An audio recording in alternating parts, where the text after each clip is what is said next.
మా స్టార్ట్ చేస్తున్నావా పన్నీర్ పరాటా? స్టార్ట్ చేస్తున్నానమ్మా. ఇప్పుడు మనం పన్నీర్ పరోటాలోకి పన్నీర్ చేసుకోవాలి కదా, అందుకని ఇక్కడ పాలు పెట్టుకున్నాను. చూడు, పాలు కాగినాయి.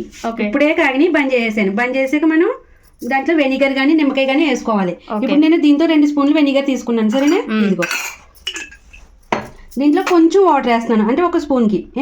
అలాగా ఇప్పుడు మనం స్టవ్ బంద్ చేసాక పన్నీర్ అనేది చేసుకోవాలి. మధు, ఇదిగో అమ్మ వెనిగర్ వేస్తున్నాను చూడు. సరే, స్టవ్ బంద్ చేసుకుని వేసుకోవాలి. స్టవ్ ఆన్లో ఉండగా వేసుకోకూడదు, అప్పుడు ఏమవుతుంది? గట్టిపడిపోతుంది పన్నీర్. స్మూత్గా రాదు. స్మూత్గా రావడం బంద్ చేసుకుని మధు, ఇదిగో చూసావా, అలా వచ్చేయాలి. సరేనా? సరే మధు, ఇప్పుడు మనం వడకట్టేసుకుందామే. ఇక్కడ క్లాత్ పెట్టాను చూడు, ఇలా వేసేసుకోండి. ఓకే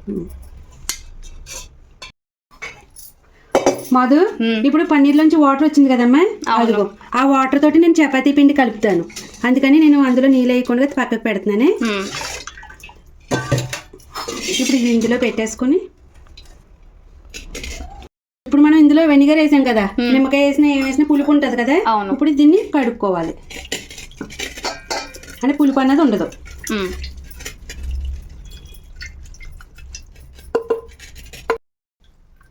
మధు, మనకి పన్నీర్ పీసెస్ కింద ఏమి రావక్కర్లేదు ఇప్పుడు.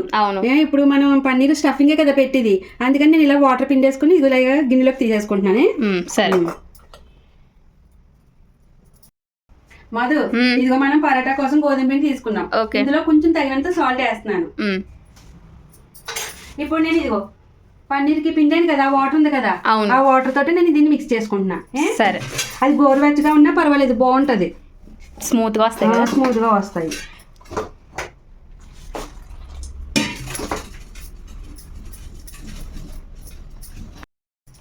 మధు, ఇదిగో ఇలా చపాతీ పిండి కలిపేసుకోవాలి. ఓకే, పక్కన పెట్టుకుంటాను 10 నిమిషాలు. ఈలోగా స్టఫింగ్ చేసుకుందాం మనం. సరే మధు, ఇదిగో అమ్మ, నేను ఇప్పుడు స్టఫింగ్ లోకి పన్నీర్ స్టఫింగ్ కదా, ఇదిగో ఇక్కడ ఒక పెద్ద సైజు ఉల్లిపాయ తీసుకున్నాను, చిన్న చిన్న పీసెస్ కింద కట్ చేసుకున్నా. కొంచెం కొత్తిమీర, పుదీనా కొంచెం కొంచెం బాగా సన్నగా కట్ చేసేసుకోవాలి. ఒక పచ్చిమిర్చి తీసుకున్నాను. సరేనా? ఇంక ఇప్పుడు ఇక్కడ ఆయిల్ పెట్టుకున్నాను చూడు, ఇందులో ఇప్పుడు ఉల్లిపాయ వేయించుకుంటున్నాను.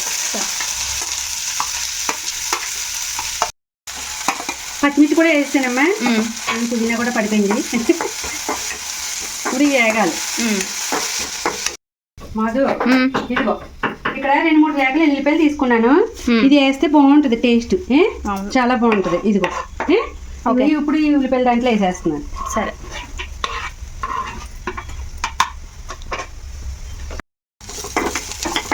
మధు, ఇప్పుడు ఎల్లిపాయ వేసాను కదా, ఇంకా పుదీనా, కొత్తిమీర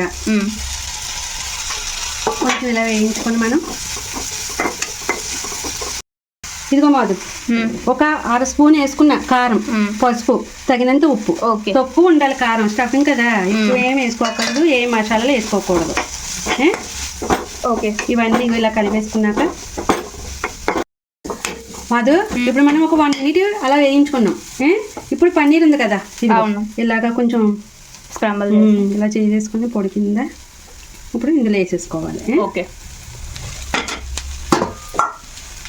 ఇప్పుడు బాగా కలాలి ఇది అది కూడా. మధు, ఇంకా సరిపోతుంది మనం ఇలా కలిపేసుకుంటే, వేయించుకోక అక్కర్లేదు. ఒక 1 మినిట్ ఇలా కలిసేదాకా బంద్ చేసేస్తున్నా, మనకి స్టఫింగ్ రెడీ అయిపోయింది. ఓకే మధు, ఇప్పుడు మనం ఇదిగో ఈ సైజులో వంటలు చేసేసుకోవాలి. ఇప్పుడు మనం స్టఫింగ్ పెట్టుకుందాం. ఇది మనం ఇలా చేసేసుకొని ఒక గుంటలా చేసుకోవాలి. మనకి ఎంత కావాలో సరిపోద్దా మధు నీకు? ఇప్పుడు ఇదంతా కవర్ చేసుకోవాలి.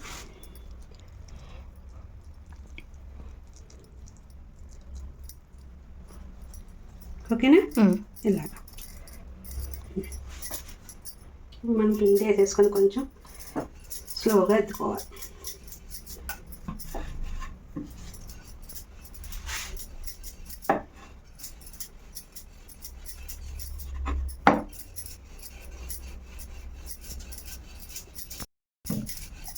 మధు, ఇదిగో ఇలా చేసేసుకోవాలి.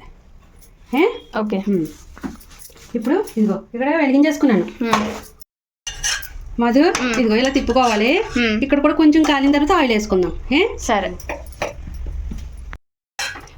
మధు ఇటు సైడ్ కూడా కాలింది కదా కొంచెం. అవును. ఇప్పుడు కొంచెం ఆయిల్ వేసుకుందాం రెండు వైపులా. సరే ఇలా మీద స్పూను సైడ్ చుట్టూ ఒక స్పూన్ వేసుకుంటే బాగుంటుంది. మధు ఇదిగా మనకి రెడీ అయిపోయింది పన్నీర్ పరాటా. ఓకే ఓకే ఇదిగో సూపర్. మధు ఇదిగో మిగతా కూడా ఇలాగే చేసేసుకోవాలి. ఓకే మధు ఇదిగమ్మ paneer paratha tomato sauce ready. Super. Madhu ఇదిగో అదిరిపోయింది, చాలా బాగుంది. పన్నీర్ మొత్తం స్టఫింగ్ బాగా తెలుస్తుంది. సూపర్ ఉంది. ఇదా భలే ఉంది పన్నీర్, సూపర్ టేస్ట్.